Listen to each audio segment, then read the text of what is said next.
إن الله وملائكته يصلون على Bismillahirrahmanirrahim. Assalamualaikum warahmatullahi wabarakatuh. Alhamdulillah wassalatu wassalamu ala Rasulillah wa ala alihi wa sahbihi wa sallama tasliman katsira. Asyhadu an la ilaha illallah wahdahu la syarikalah wa asyhadu anna Muhammadan abduhu wa rasuluh. Allahumma shalli wa sallim wa barik ala Muhammad wa ala alihi wa sahbihi ajma'in. Allahumma laikal mustaka wa antal musta'an. La haula wa la quwwata illa bik.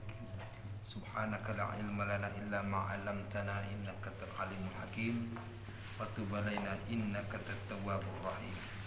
Rabbi shrah li sadri wa yassir li amri wahlul 'uqdatam min lisani yafqahu qawli. Fa inna asraqal hadits bi kitabillah wa khairal hadi hadi Muhammad sallallahu alaihi wasallam. Wa syarrul umuri muhdatsatuha wa kullu muhdatsatin bid'ah wa kullu bid'atin dhalalah wa kullu dhalalatin finnar. Kaum muslimin,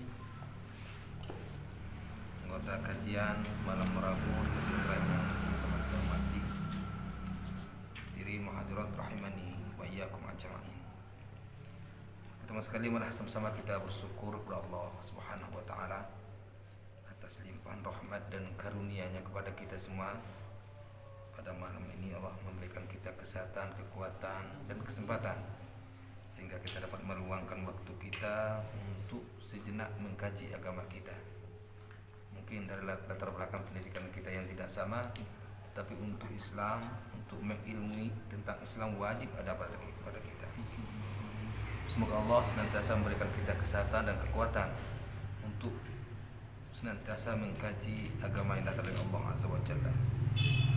Salawat dan salam tak lupa kita sampaikan buat ikutan kita Nabi Muhammad sallallahu alaihi wasallam, Nabi akhir zaman yang telah meletakkan tatanan dan tuntunan bagi kita sehingga tidak sesat kita selama kita berpegang kepada apa yang ditinggalkan oleh Rasulullah, yakni Al-Quran dan As-Sunnah. Pada malam hari ini, sebagaimana malam sebelumnya, sedikit kita akan mengulas kembali kajian kita sebelumnya tentang ibadah dalam hal sujud sahwi, sujud syukur, dan sujud tilawah. Mungkin ada yang baru kenal tentang hal-hal yang tiga ini, namun ini amat dekat dengan setiap peribadatan kita dan tidak seluruh orang Islam yang mau memahamkan tentang ini. Maka pada malam ini, kendati sebelumnya pernah kita kaji, untuk mengulas kembali, mungkin ada saudara-saudara kita yang belum memahamkan, belum paham tentang ini, kita buka nanti pada sesi tanya jawab. Yang pertama kita membahas tentang sujud sahwi. Sujud sahwi yaitu dikerjakan apabila ketika dalam keadaan sholat ada yang terlupakan, yang tidak dilaksanakan. Ini dilakukan sujud sahwi pada 3 gerakan. Yang pertama, menambah gerakan sholat ketika lupa. Yang kedua, kurang gerakan sholat ketika kita lupa juga. Dan yang ketiga, ketika syak, yaitu dalam keraguan-raguan. Maka di sini ketika ini terjadi, maka kita disunahkan untuk melakukan sujud sahwi. Adapun yang khilafiyah di sini adalah kapan dilaksanakan, apakah sebelum atau sesudah salam. Sujud sahwi yaitu 2 sujud yang dikerjakan karena 3 hal tadi, baik laki-laki atau perempuan. Bacaan yang dianjurkan di dalam Islam itu lebih pada bacaan sujud itu sendiri. Subhana rabbiyal a'la, subhana rabbiyal a'la, subhana rabbiyal a'la, atau subhanakallahumma rabbana wa bihamdika allahumma ghafirli. Atau dalam bacaan lain pernah diajarkan Subhanallahi la yamu wa la yashu. Itulah bacaan-bacaan sujud sahwi. Ada perbedaan pendapat. Dua-duanya dari keterangan Rasulullah sallallahu alaihi wasallam. Hadis pertama menyatakan nambah gerakan salat, maka sujud sahwi dilakukan setelah salam. Berarti kalau ada kita menambah gerakan salat, maka sujud sahwi dilakukan setelah salam. Kemudian hadis kedua dijelaskan kalau kurang gerakan salat, maka sujud sahwi dilakukan sebelum salam. Kalau kurang gerakan salat. Sedangkan yang ketiga, hadis tentang keraguan-raguan tentang dua hal tadi, maka ingat kalau kita meragukan antara 2 atau 3, akhirnya kita kokohkan pada 3 rakaat, maka tetap sujud sahwi dilakukan sebelum salam. Kalau kita ada keraguan-raguan, apakah 2 rakaat kita sudah laksanakan atau 3, maka kita kokohkan pada yang 3, tetapi bacaan melaksanakan sujud sahwi dilakukan sebelum salam. Dan begitu juga kalau kita memang ragu, akhirnya tidak ada keputusan yang diambil 2 atau melanjutkan 3 atau dan 4, maka sujud sahwi dilakukan setelah salam. Banyak hadis yang menjelaskan hal ini. Pertama, hadis dari Bukhari, idza nudiya bil adhani adbar syaitanu lahu duratun hatta la yasma'al adhan fa idza qudiyatil adhan aqbalu fa idza thuwiba biha adbara fa idza qudiyat tathwib aqbalu yakhturu bainal mar'i wa nafsihi yaqulu dhkur kadza lima lam yakun yadhkuru hatta yazalla rajula yadrikum shalla fa idza lam yadri ahadukum kam shalla falyasjud sajadataini wa huwa jalis. Artinya, apabila azan dikumandangkan, maka syaitan berpaling sambil kentut hingga dia tidak mendengarkan azan tersebut. Apabila azan selesai dikumandangkan, maka ia pun kembali. Apabila dikumandangkan iqamah, syaitan pun berpaling lagi. Apabila iqamah selesai dikumandangkan, syaitan pun kembali. Ia akan melintas di antara seseorang dan nafsunya. Dia berkata, ingatlah demikian-demikian untuk sesuatu yang sebelumnya dia tidak mengingatnya, sehingga seseorang tersebut senantiasa tidak mengetahui berapa rakaat dia solat. Apabila salah seorang dari kalian tidak mengetahui berapa rakaat dia solat, hendaklah dia sujud 2 kali dalam keadaan sujud. Ini hadis pertama, hadis riwayat Bukhari nomor 1231 dan Muslim nomor 389. Ini hadis pertama. Yang kedua, hadis tentang ragu-ragu ketika kita melakukan salat. Idza sakka ahadukum fi salatihi falam yadrikum shalla thalathan am arba'a falyatrahi asyaqqa wal yabni ala mastaiqana thumma yasjudu sajdatain qabla ay yusallimu fa in kana shalla khamsan safa'na lahu salatahu wa in kana shalla itmamal arba'in kanata targhiman lisyaitan.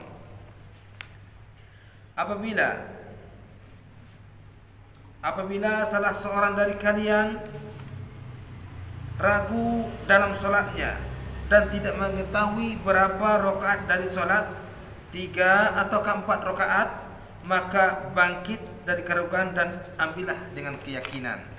Kemudian sujud 2 kali sebelum salam. Nah, ini kalau kita ragu-ragu, kita lakukan sujud 2 kali sebelum salam. Jika ternyata dia solat 5 rakaat, maka sujudlah telah menggenapkan solatnya. Lalu jika ternyata solatnya memang 4 rakaat, maka sujudnya itu adalah sebagai penghinaan bagi syaitan. Hadis riwayat Muslim nomor 571. Kemudian hadis yang kedua, hadis dari Abu Hurairah radhiyallahu anhu, ia berkata, "Shalla bina Rasulullah sallallahu alaihi wasallam ihda salatil asyil imma adh-dhahri wa imma al-'asri fasallama fi rak'ataini thumma ata dir'an fi qiblatil masjid fastanada ilaiha mudghadban wa fil qaumi Abu Bakr wa Umar fahaba ay yatakallama wa kharaja sar'anun nasi kusiratis salatu faqama dzul yadain faqala ya Rasulullah sallallahu alaihi wasallam uksiratis salata am nasitu fanazara an-nabiy sallallahu alaihi wasallam yaminan wa shimalan faqala ma yaqulu dzul yadain qalu sadaqa lam tusalli illa rak'atain fasalla rak'ataini wa sallama thumma qabbara thumma sajada thumma qabbara farfa'a thumma kabbara wa sajada thumma kabbara wa rafa'a. Rasulullah SAW mengimami solat pada salah satu dari solat petang, kemungkinan solat zuhur atau solat asar. Namun pada rakaat kedua beliau sudah mengucapkan salam. Kemudian beliau pergi ke sebatang pohon kurma di arah kiblat masjid. Lalu beliau bersandar ke pohon tersebut dalam keadaan marah. Di antara jemaah terdapat Abu Bakar dan Umar. Namun keduanya takut berbicara. Orang-orang yang suka cepat-cepat telah keluar sambil berujar. Solat sudah dikosor, dipendekkan.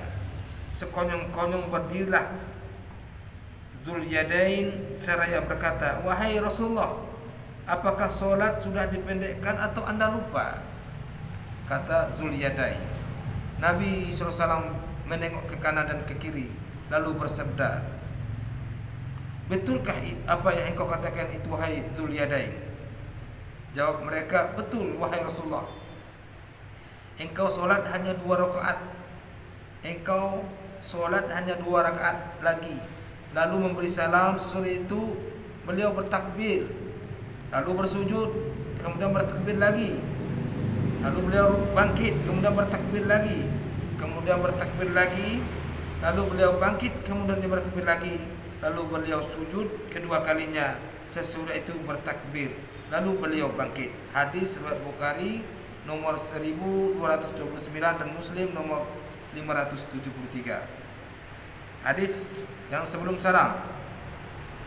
Anna Rasulullah sallallahu alaihi wasallam qama fi salati zuhri wa alaihi julusun falamma atamma salatahu sajada sajdatain faqabbara fi kulli sajdatin wa huwa jalisun qabla an yusallimu wa sajadahuma an-nasu ma'ahu makana ma nasiya minal julus.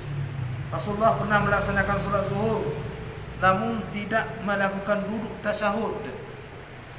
Setelah beliau menyempurnakan salatnya, beliau sujud 2 kali dan beliau bertakbir pada setiap akan sujud dalam posisi duduk. Beliau melakukan sebelum salam. Maka orang-orang mengikuti sujud beliau sebagai ganti yang terlupa dari duduk, yaitu duduk tasyahud awal. Hadis riwayat Bukhari nomor 1224 dan Muslim 571. Yang keempat, Rasulullah pernah solat bersama sebanyak 5 rakaat.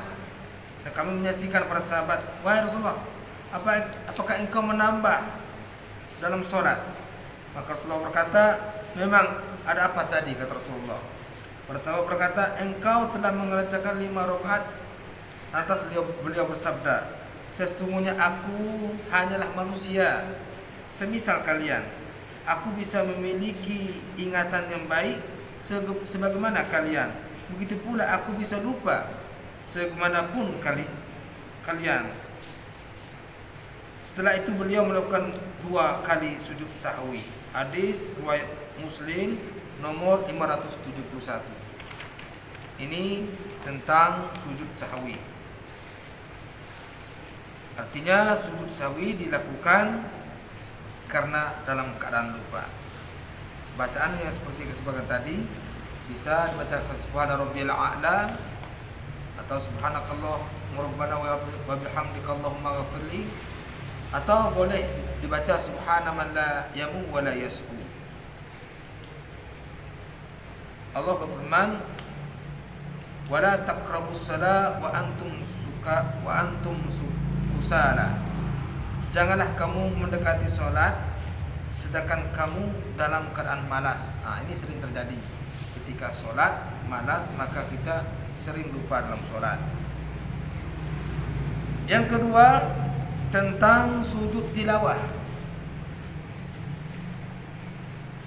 yaitu sujud yang dilakukan oleh Rasulullah. Sahabat yang tidak menegur Rasulullah karena takut ini wahyu.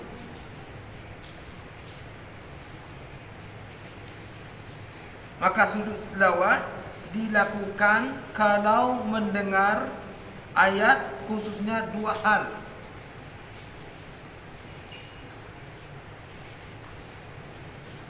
Pertama, ketika sholat yastami, mendengar bacaan imam lalu diikuti. Ketika dibaca ayat sajadah, maka imam langsung sujud, maka kita pun ikut sujud. Itu ada dalam Al-Quran. Jadi sujud tilawah karena mendengar bacaan ayat sajadah. Kemudian sujud tilawah 1 kali bacaannya sama seperti tadi, subhana rabbiyal a'la, subhana rabbiyal a'la, atau boleh dibaca dengan bacaan lain. Karena dalam Al-Quran yang modern sudah ada bacaannya, dibaca sajada wajhiya lilladzi khalaqahu wa sawwarahu wa qassamahu bihaulihi wa quwwatihi. Ini kalau kita mendengar. Yang kedua, ketika kita terbaca, atau jika imam membaca ayat sajadah tetapi sudah sujud, maka makmum tidak sujud. Jadi kalau ada imam yang membaca surat sajadah, membaca surah Iqra umpamanya, tapi imam tidak sujud, maka kita pun tidak usah sujud. Yang kedua, mendengar bacaan ayat sajadah ketika tidak dalam solat. Di dalam duduk-duduk ada orang yang baca sajadah berjemaah atau tidak, maka boleh kita mau sujud atau tidak, terserah. Yang penting ketika kita tahu itu ayat sajadah, maka kalau kita ingin mengamalkan, lakukan sujud tilawah tadi. Itu yang pertama. Itu yang kedua. Yang ketiga, sujud syukur. Rasulullah tidak tiap hari. Rasulullah satu ketika mendengar kabar kematian daripada Abu Jahal, maka Rasulullah langsung duduk dan sujud syukur dilakukan. Jadi sujud syukur itu sujud ketika kita mendapatkan atau menerima kenikmatan yang sangat luar biasa terasa. Itu sujud syukur kita laksanakan. Tidak perlu pakai wudu. Ketika terbebas dari malapetaka yang menyulitkan, maka ini dilakukan sujud, dan boleh lakukan 1 kali dengan bacaan subhana rabbiyal a'la. Ini 3 kajian kita tentang bacaan, tentang kajian sujud sahwi, sujud syukur, dan sujud tilawah. Namun pada kesempatan ini perlu kami sampaikan, banyak terlihat orang-orang sholat hari ini mereka tidak menggabungkan bacaan yang gerakan kauni fi'li. Ada orang yang disibukkan dengan gerakan-gerakan sholat yang sangat sempurna, tapi tidak menggerak-gerakkan lisannya. Ini satu kesalahan dalam sholat. Jadi kalau kita semiyau, itu dibaca. Kalau kita sholat sendiri, digerakkan mulut, bismillahirrahmanirrahim, minimal terdengar di telinga kita. maka tidak sah sholat orang yang menutup mulut, yang tidak melafalkan kata-kata dalam bacaan sholat. Maka sholat itu ada perkataan yang dikatakan ibadah, kullu ithmin bima yuhibbullah wa yardha minal aqwal, dari perkataan, wal amal az-zahira wa batina, termasuk hati kita pun bergerak ketika kita melakukan satu ibadah. Ini yang penting kami laksanakan. Ada orang yang begitu fasih mengucapkan bacaan-bacaan sholat, akan tetapi dari gerakan-gerakan sholat banyak yang menyelisih dari apa yang diajarkan oleh Rasulullah. Mudah-mudahan kita yang senantiasa mengkaji agama kita ini tidak kena hal-hal yang subhat yang seperti ini yang banyak terjadi. Orang sibuk sholat tapi tidak melafalkan bacaan, atau orang yang semangat sholat tapi setiap gerakan sholat tidak sesuai dengan apa yang diajarkan oleh Rasulullah. Untuk menjabarkan kajian, kalau ada yang ingin bertanya, akan beri kesempatan.